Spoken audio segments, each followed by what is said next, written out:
BRS హయాంలో విదేశీ పెట్టుబడులపై కాంగ్రెస్ లీడర్లు ఆరా తీస్తున్నారు.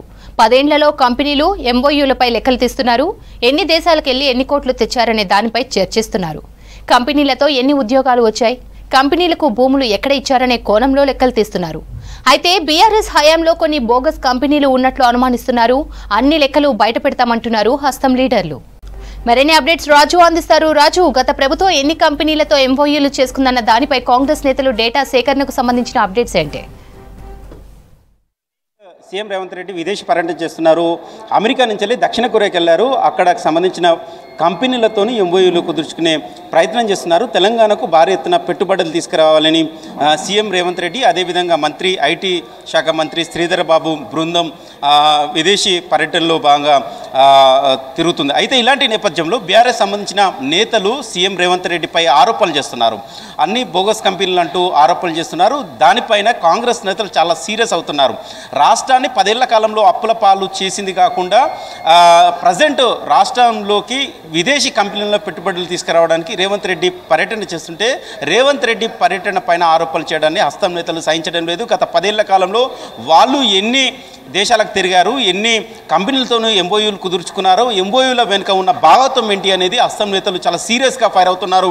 గత వారం రోజుల నుంచి రేవంత్ రెడ్డి పర్యటన నేపథ్యంలో రెండు పార్టీల మధ్య, ఇద్దరు పార్టీల నేతల మధ్య వాగ్వాదం చోటు చేసుకుంది. ఇలాంటి నేపథ్యంలో హస్తం నేతలు చాలా సీరియస్గా వర్కౌట్ చేస్తున్నారు. గత 10 ఏళ్ల కాలంలో కేటీఆర్ విదేశ పర్యటనలు ఎన్ని చేశారు, ఏ దేశాలలో ఏ కంపెనీలతో మాట్లాడారు, తెలంగాణకు ఎన్ని కంపెనీలు తీసుకొచ్చారు, ఎంత పెట్టుబడులు తీసుకొచ్చారు, పెట్టుబడుల వెనుక ఉన్న ఆంతర్యం ఏంటి, ఇక్కడ కంపెనీలు స్థాపించిన సమయంలో వారికి ఇచ్చిన నజరానాలు ఏంటి అనే దానిపైన ఆరాధిస్తున్నారు. ఇప్పటికే కొన్ని బోగస్ కంపెనీలు అంటూ కాంగ్రెస్ నేతలు ఆరోపణలు చేస్తున్నారు.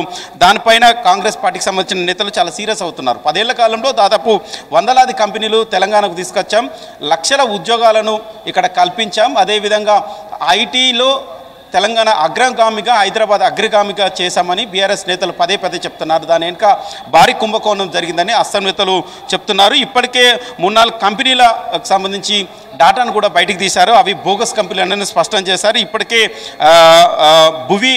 భువి బయోకెమికల్ ప్రైవేట్ లిమిటెడ్, అదేవిధంగా దాత్రి బయోసిలికేట్స్ ప్రైవేట్ లిమిటెడ్, అదేవిధంగా కైటెక్స్ లాంటి కంపెనీలు, ఇవన్నీ బోగస్ కంపెనీలు. ఈ బోగస్ కంపెనీల వెనుక చాలా ఎత్తున ఆర్థిక లావాదేవీలు చేతులు మారాయి. ఎలక్ట్రల్ బాండ్స్ కూడా బీఆర్ఎస్ పార్టీకి ఆ కంపెనీలు కూడా ఎలక్ట్రల్ బాండ్స్ రూపంలో కొంత మనీ కూడా ఇచ్చాయనేది కూడా కాంగ్రెస్ సంబంధించిన నేతలు చెప్తున్నారు. సామా రామ్మోహన్ రెడ్డి ఉన్నారు, ఆయన అడిగి తెలుసుకుందాం. సార్ చెప్పండి సార్, గత కొద్ది రోజుల నుంచి మీరు ప్రధానంగా బీఆర్ఎస్ సంబంధించిన హయాంలో కొన్ని కంపెనీలు ఎంఓయూలు కుదుర్చుకున్న దానిపైన వర్కౌట్ చేస్తున్నారు. ఇప్పటివరకు ఎన్ని కంపెనీలు బోగస్ కంపెనీలు అని తేలాయి, వాటి వెనుక జరిగిన తదంగం ఏంటి? ఇప్పుడు మర్చిపోక 3 గురించి మనం మాట్లాడుకుందాం. ఎందుకనంటే బీఆర్ఎస్ పార్టీ గౌరవనీయులు ముఖ్యమంత్రి గారు మరి విదేశీ పర్యటనకు పోయి రికార్డు స్థాయిలలో ఇన్వెస్ట్మెంట్లు తీసుకొని రావడము, రికార్డు స్థాయిలలో ప్రత్యక్ష ఉపాధిని కల్పించడం అనేటటువంటి జీర్ణించుకోలేనటువంటి బీఆర్ఎస్. ఎందుకంటే ఈరోజు కేటీఆర్కి ఒక బ్రాండ్ ఇమేజ్ ఏదో ఉంది. ఈరోజు KTR brand image, Hyderabad brand image దెబ్బతినేటట్టుగా ఏదో కాంగ్రెస్ పార్టీ చేస్తున్న ప్రచారం. కేటీఆర్కి బ్రాండ్ ఇమేజ్ ఎప్పుడు లేదు, సొంత బ్రాండ్ కొట్టుకున్న ఇమేజ్ తప్ప వాళ్ళు చేసినటువంటిది ఏం లేదు అనేటువంటి ఒక చిన్న ఉదాహరణ. ఎందుకన్నా అంటే నేను మొన్నటి సంది చెప్తా ఉన్నా, ఉదాహరణకే చెప్తున్నాం. మళ్ళీ 1200 కోట్ల రూపాయలు జూన్ 10, 2022 రోజు ఇదేంది వాళ్ళ పేపర్లలో రాపించుకుంది. 2 కంపెనీలు కూడా పెట్టుబడి వస్తున్నాయి, 1200 కోట్లు. తద్వారా 2250 మందికి కొలువులు వస్తున్నాయని చెప్పి అన్నారు. ఏ కంపెనీలు అవి? భువి బయోకెమికల్స్ ప్రైవేట్ లిమిటెడ్, తర్వాత దాత్రి బయోసిలికేట్స్ ప్రైవేట్ లిమిటెడ్. ఈ కంపెనీలు వచ్చినటువంటిది ఎప్పుడు? ఇది పేపర్లో ఎంఓయూలు మార్చుకున్నట్టు వేసుకుంది ఎప్పుడు? జూన్ 10 తారీఖు 2022. కానీ ఇక్కడ సర్టిఫికేట్ ఆఫ్ ఇన్కార్పొరేషన్ ఒకసారి చూడండి. జూన్ 10 తారీఖు అని చెప్పినటువంటి కంపెనీని ఆ రోజు పుట్టలే. ఇది రిజిస్టర్ అయినటువంటిది ఎప్పుడు? జూలై, అంటే 14 జూలై రోజు రిజిస్టర్ అయింది. అదేమో భూమి బయోకెమికల్స్ ప్రైవేట్ లిమిటెడ్. దాని తర్వాతనేమో దాత్రి బయోసిలికేట్స్ ఎప్పుడైంది? 19 జూలై. అంటే నెల 40 రోజుల తర్వాత పుట్టిన ఈ కంపెనీలు. ఎంఓయూలేమో నువ్వు ముందే మార్చుకున్నావు. ఇప్పుడు మీరు చెప్పుర్రి, 15 రోజుల ముందు పుట్టినటువంటి కంపెనీలతోటి ఎంఓయూలు చేయించుకురు, అట్లెట్లయితుంది అని మాట్లాడేటటువంటి బీఆర్ఎస్ పార్టీ ఒక కంపెనీ పుట్టిన తర్వాత ఎంఓయూ చేసుకోదనేటటువంటి నిబంధన ఎక్కడ లేదు. పాయింట్ నెంబర్ 1, అసలు కంపెనీలు పుట్టకంటే ముంగటనే ఎంఓయూలు చేసుకోవడము చట్టపరమైన నేరం కాదు, ప్రజల్ని మొత్తం కూడా మోసం చేసినటువంటిదిగా ఖచ్చితంగా మనందరికి తెలిసేది. లేనటువంటి కంపెనీతోటి మార్చుకున్నట్టు జనాల చెవులలో పువ్వులు పెట్టినటువంటి మీ యొక్క చరిత్ర ఈరోజు కాంగ్రెస్ పార్టీ బయటికి పెట్టింది. ఇంకొక విషయం కూడా అంటున్నా, కేరళకించి తీసుకొని వచ్చినాం కైటెక్స్ కంపెనీ అని చెప్పి గతంలో కేటీఆర్ గారు మాట్లాడిండ్రు. మరి నేనేం అడుగుతున్నా, ఒకటి వరంగల్లో, తర్వాత రంగారెడ్డి జిల్లాలో కూడా ఎక్స్టెన్షన్ అని చెప్పి మాట్లాడారు కదా.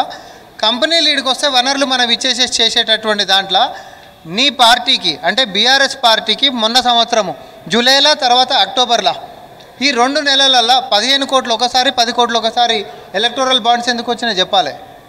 కైటెక్స్ సబ్సిడరీ కంపెనీలు అయినటువంటి ఇక్కడ మీరు ఒకసారి ఈడుంటున్నటువంటి కైటెక్స్ చిల్డ్రన్స్ వేర్ లిమిటెడ్ నుంచి, కైటెక్స్ గార్మెంట్స్ లిమిటెడ్ నుంచి వాళ్ళు పెట్టుకునేటటువంటి దానికి వరంగల్లో నువ్వు పోయి పూజ చేసిన తర్వాత నీకు 3-4 రోజులలో పైసలు వస్తాయి. అంటే మీకు వాళ్ళకు ఉంటున్నటువంటి మతలబ్ ఏంది? నీ పార్టీకి పెట్టుబడి పెట్టడానికి వచ్చినటువంటి కంపెనీ పార్టీకి ఫండ్ ఎందుకు ఇచ్చింది అది చెప్పు. దీనికి జవాబులు చెప్పాలి బీఆర్ఎస్ పార్టీ. ఇవన్నీ ఏంటిది అని అంటే దొంగతనాన్ని అఫీషియల్గా అధికారికంగా ఉండి విదేశాలని చెప్పి వాస్తవానికి బీఆర్ఎస్ పార్టీ విదేశాల నుంచి పెట్టుబడులు తేనికపోలేదు. కేటీఆర్ అనేటటువంటి వాడు ఈడ అప్పనంగా సంపాదించుకున్నటువంటి నల్లధనాన్ని నువ్వు విదేశీ పర్యటనలపై పెట్టుబడులు పెట్టనికపోయినావు. ఇది రేపు పొద్దున భవిష్యత్తులో అన్నీ కూడా ముంగట్టుకు వస్తాయి. మేము శాంపుల్కే మూడుటి గురించి మాట్లాడినాం. రేపు పొద్దున నీ అసలు 10 సంవత్సరాల చరిత్ర మీరు ఎన్ని ఎంఓఎల్ చేసుకురు, ఎన్ని కంపెనీలు చేసుకురు, ఒక్కొక్క డబల్ బెడ్రూమ్ ఫ్లాట్లో 9 కంపెనీలు పెట్టి ఈరోజు భూములు ఎట్లా కొల్లగొట్టుకుందామని చెప్పి చూసిరు. ఇప్పుడు నేను చెప్పిన 2 కంపెనీలు దాత్రి బయో సిలికేట్స్ అయినా లేకపోతే ఇంకొకటైనా భూవి అయినా కూడా భూవి బయోకెమికల్స్ అయినా 95 ఎకరాలు అంటే 2 కంపెనీలకు 95 ఎకరాలు దారాదత్తం చేసిండ్రు.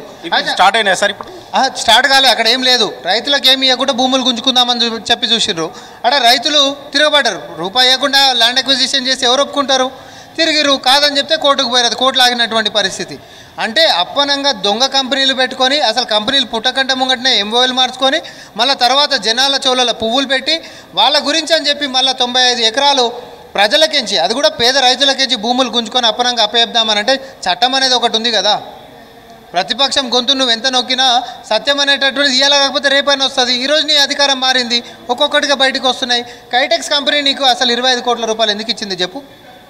ఒక కంపెనీ పెట్టుబడులు పెట్టడానికి వచ్చినటువంటిది నీకు అధికారికంగా నీ పార్టీ ఫండ్ 25 కోట్ల రూపాయలు ఇచ్చింది. అనధికారికంగా ఎంత ఇచ్చి ఉండాలి?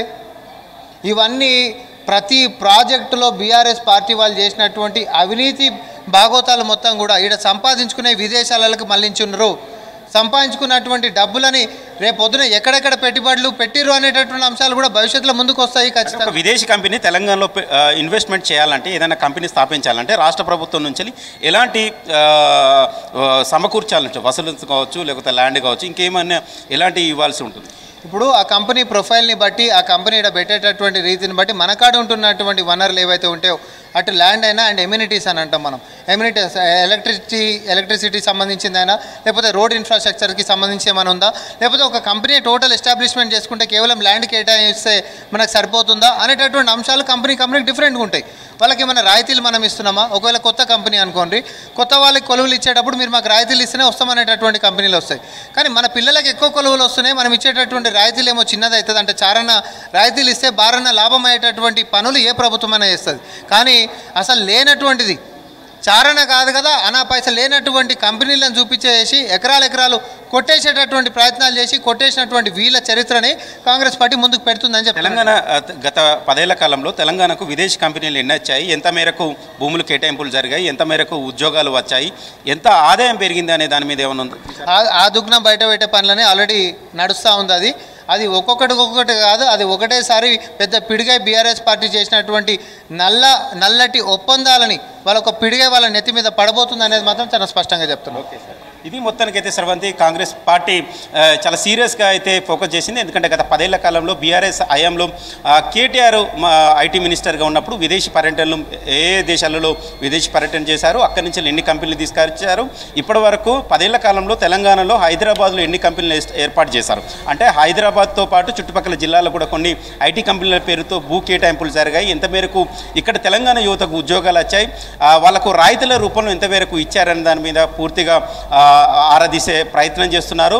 అయితే ఐటీ కంపెనీలను నెలకొల్పే దాంట్లో భారీ ఎత్తున భూ బదలాయింపు కావచ్చు, అదేవిధంగా కోట్ల రూపాయలు, వందల కోట్ల రూపాయలు ఎలక్ట్రోడ్స్ బాండ్ రూపంలో బీఆర్ఎస్ సంబంధించిన పార్టీ కావచ్చు, నేతలకు కావచ్చు కట్టబెట్టారు. అది జరిగింది అనేది కాంగ్రెస్ సంబంధించిన నేతలు చెప్తున్నారు. సో గత 10 ఏళ్ల కాలంలో జరిగిన ఐటీ కంపెనీల తెలంగాణకు పెట్టుబడి రూపంలో వచ్చిన దానిపైన పూర్తిగా ఆరాధిస్తున్నారు. త్వరలో వాటి వివరాలన్నీ బయట పెడతామని చెప్తున్నారు. ప్రజెంట్కి అయితే ఇప్పుడు భువి, దాత్రి, కైటెక్స్ ఈ 3 కంపెనీల బోగస్ కంపెనీలు ఉన్న విషయాన్ని అయితే బయట పెట్టారు. శ్రవణ్.